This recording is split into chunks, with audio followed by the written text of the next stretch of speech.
Bonjour à toutes et à tous. Je suis Didier Lopez, fondateur et dirigeant de la société NewTime. NewTime, ça veut dire Nouvelles Technologies Industrielles, Médicales et Scientifiques.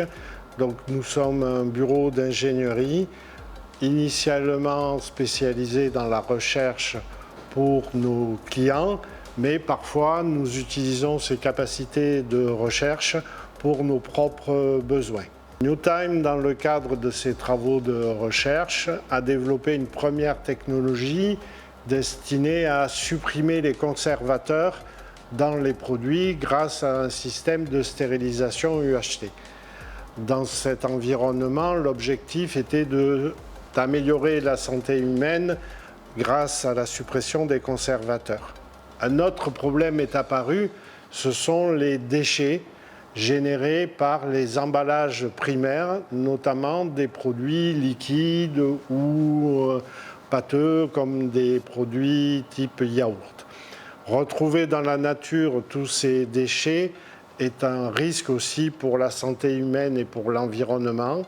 Donc l'objectif a été de trouver une solution d'éco-conception qui supprimerait justement le plus possible ces emballages. L'une des solutions a été de dire, eh bien, lorsque l'on a utilisé notre bouteille de jus de fruits par exemple, au lieu de la jeter, on va pouvoir la nettoyer et la réutiliser. Si on réutilise une fois la bouteille que l'on a achetée au lieu de la rejeter, on va diminuer de 50% les déchets rejetés dans la nature. Donc l'effet est immédiat et massif. Donc la solution que l'on a développée permet de proposer sur le lieu de vente une mini-usine de remplissage. L'objectif premier est de réutiliser la bouteille de jus de fruits que j'ai achetée remplie.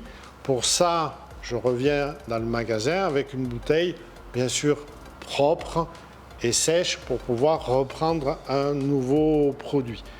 La machine va quand même contrôler par rapport au poids du produit si je ne viens pas avec un emballage souillé.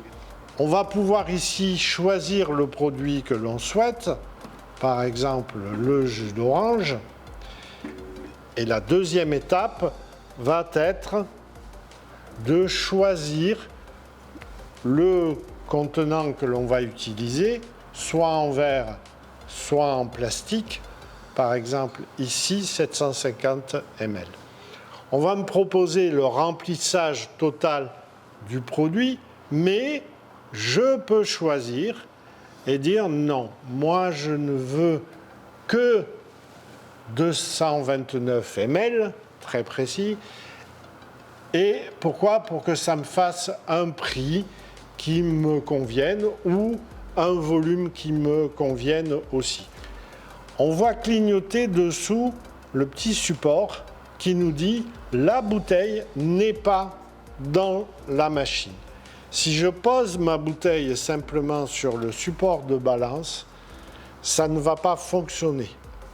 Il faut que je vienne accrocher ma bouteille sur le support. Une fois que la bouteille va être accrochée sur le support, la machine va s'éclairer en vert et le bouton qui me permet de faire le remplissage va apparaître. Donc on a dû attendre quelques secondes que le circuit se charge.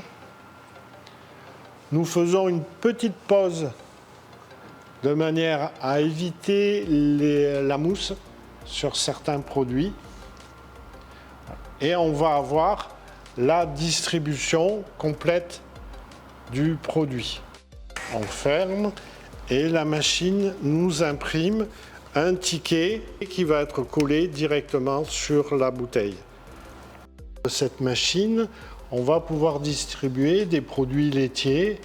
L'enceinte étant réfrigérée, on a l'ouverture d'une porte isolante pour pouvoir accrocher le produit.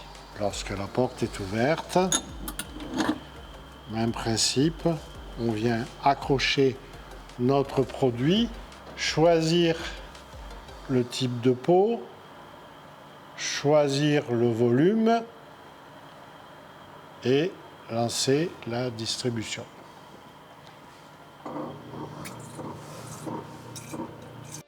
On récupère notre produit, ferme le pot et on a notre étiquette à coller sur le pot avec toutes les informations, la marque, le type de produit, combien nous avons eu de produits, 194 ml, le prix et les différentes indications.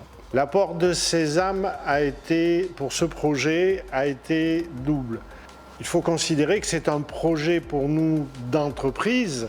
Ce n'est pas un projet purement d'opportunité, c'est un projet d'entreprise de manière à apporter une solution globale sur le marché.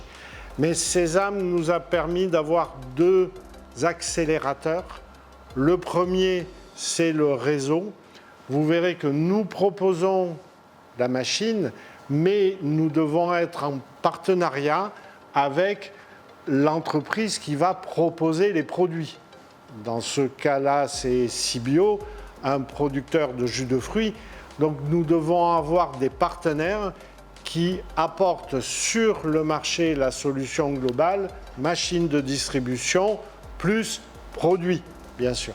Donc Sésame, à travers notamment le Cascade Funding et les partenariats que l'on a pu avoir, nous a permis d'être en relation avec deux producteurs et nous a permis aussi d'amener ces machines sur le point de vente parce que tout projet doit arriver au consommateur.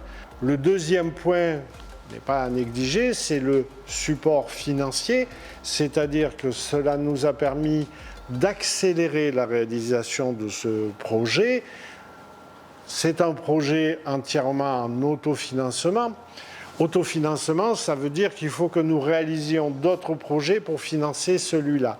Sésame nous a permis d'avoir un peu plus de capacité, donc de dédier plus de personnes sur le projet, tout en ayant une capacité d'atténuer les risques. Vous l'avez peut-être vu, on a d'autres prototypes, des premières constructions qui ne correspondaient pas aux besoins.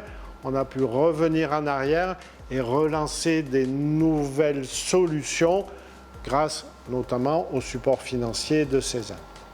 Alors l'après-Sésame, en fait, ce n'est pas un après-Sésame, c'est que nous avons un projet global et Sésame est venu à l'intérieur de ce projet pour, encore une fois, créer un effet d'accélération et de partage de risques. Donc l'après-Sésame, pour nous, c'est la continuité du projet. L'objectif maintenant est de mettre en service, on a commencé déjà à Argelès, au domaine Saint-Thomas, mettre en service des machines de distribution et de développer le réseau, pour le moment avec nos deux partenaires. Duo-Lozère va implanter une machine dans un supermarché Hyper U à Mende. Cibio va continuer à présenter à la presse et à son parc de clients sa solution maintenant, qui est la nôtre aussi. Donc l'après-Sésame, c'est continuer la phase commerciale.